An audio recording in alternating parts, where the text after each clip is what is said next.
Hi, I'm Leo, and this is my internet radio alarm clock.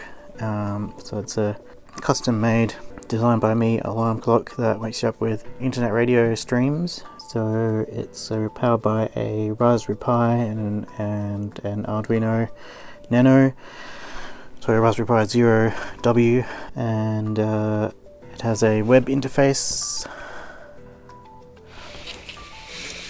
where you can manually control it. 1st of July at AustralianoftheYear.org.au. Or you can set the default station that it plays.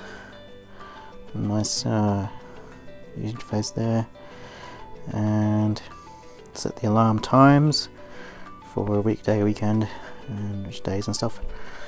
That was written using Python Flask, a web API, and a bunch of other things, jQuery, Bootstrap, and stuff.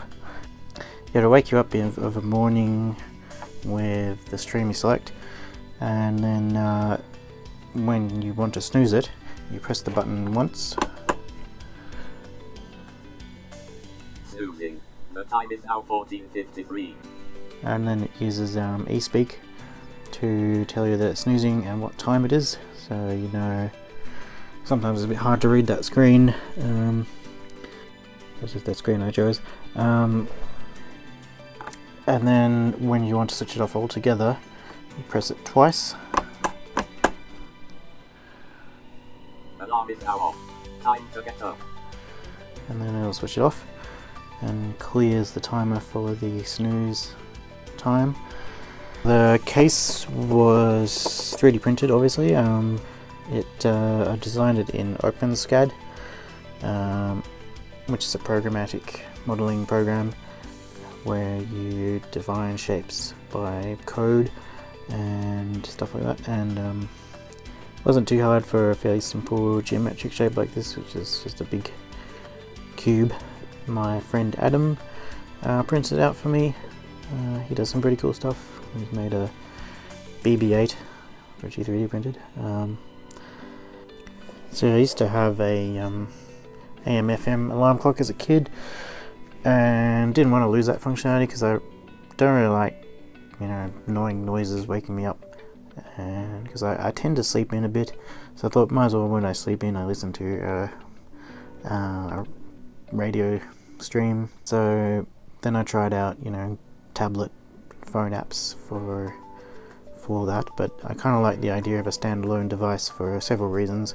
One of which is it's sort of bad to use your devices in bed before you go to bed, or be tempted to if it's just on your bedside table. The other one is it's really satisfying having a standalone device. Standalone devices will almost always be better than doing everything in one device like the phone. So then I decided I want to make one. Started working on it in 2018, late 2018. Got some of the core components together and started hacking away at it. And just over, I still go to Hobart Makers, which is a sort of a hacking group sort of thing from Hobart, Tasmania. And every Tuesday night I'd go along, work on it a little bit, and that was where I mostly worked on it to start with. That's where most of the progress got made, so thanks to Hobart Makers for helping me make a majority of this. So I've still got a few little tweaks I've got to make. The bottom doesn't screw on properly, I need to fix that. The display doesn't dim, so at night it's quite bright, so I just need to manually control it via a GPIO pin or something. Tighten up some of the screws.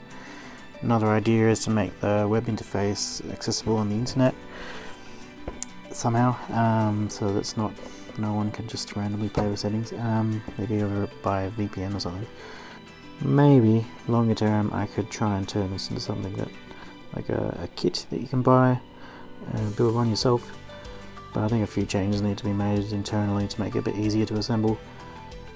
So it was a very good learning experience, and it was really satisfying having made something.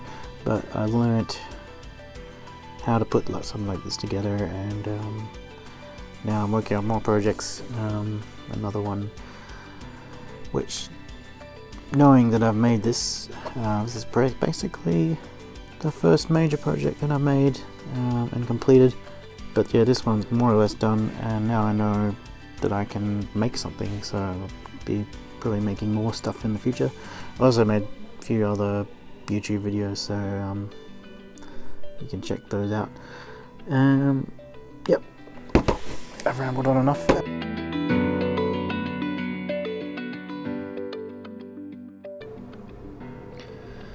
Here's the interface itself. So it's running on the network, my home network at the moment. I can control it with the play pause. There's the volume, stations. Hypothetically, you could add one. Unfortunately, ABC has changed their website, so I can't get the playlist files manually anymore, which is a bit of a shame, but I can do like Internet Archive for looking back to their previous pages in the past and get all that, because they still seem to work. All the playlist files still exist on the ABC's website, on ABC's servers, but they just don't expose them anymore for some reason. So anyway, setting the time, so I can set it to 8 AM, and then bring in 8. Something I hope to do is to have some sort of feedback to say that it's saved, but it works. I know that it works most of the time. I can check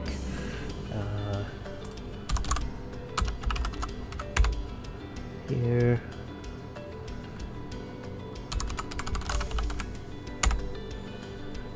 That I got the schedule there, which is a base 64 bit of data that is the JSON object. There's the output.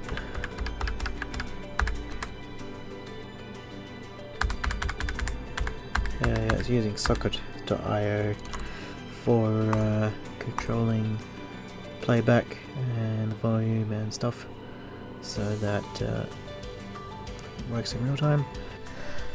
Thanks for watching. On this channel I do several other videos, projects, and sometimes reviews and things. Where I'm trying to release a video every few months with some project or review or something. I expect to see more cool projects eventually. Feel free to subscribe, no pressure at all. Most people are like and subscribe, but you don't have to. So, see you later.